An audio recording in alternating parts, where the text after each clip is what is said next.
చంద్రబాబు నాయుడు ఇంకొక ఆశ్చర్యకరమైన మాటలు మాట్లాడుతాడంటే నాకు అది నిజంగా ఆయన బుర్ర ఒకసారి పనిచేస్తాను సార్ బుర్రేనా ఆయన ఏమన్నా చెడిపోయిన మున్సిపాలిటీ దిబ్బన అనిపిస్తుంది ఒక్కొక్కసారి. ఆయన ఏమంటాడు, చిన్న చిన్న దుకాణాలలో మద్యం కొనుక్కునే వాళ్ళు, ఈ చిన్న చిన్న దుకాణాలు, ఈ 2009 చిన్న చిన్న గవర్నమెంట్ దుకాణాల్లో మద్యం కొనుక్కునే వాళ్ళు ఒక్కొక్క బాటిల్ ఏదో నేను ఎంత అని చెప్పి కనుక్కుంటే 120 రూపాయలు అని చెప్పి ఒక చిన్న బాటిల్ చెప్తాను. ఆ 150 రూపాయలు ఇచ్చి కొనుక్కునేవాడు చెక్ ఇచ్చి కొనుక్కోలే, క్యాష్ ఇచ్చి కొనుక్కుంటా ఉన్నాడు అని అంటాడు.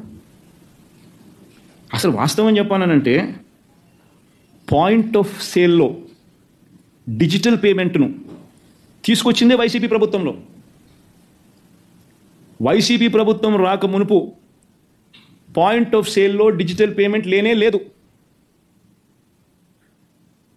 అయితే ఎవడైతే వచ్చి కొనుక్కుంటాడో వాడు క్యాష్ ఇస్తాడా, డిజిటల్ పేమెంట్లో వాడికి ఏదైనా పెడతాడా అనేది వాళ్ళ ఇష్టం. దానికి నువ్వు నేను ఎట్లా మాపగలుగుతావు? ఇప్పుడు కూరగాయల షాపు లేకపోయినా నాకు కూరగాయలు తీసుకునేవాడు 100 రూపాయలు పెట్టి కూరగాయలు తీసుకునేవాడు, డిజిటల్ పేమెంట్ కావాలని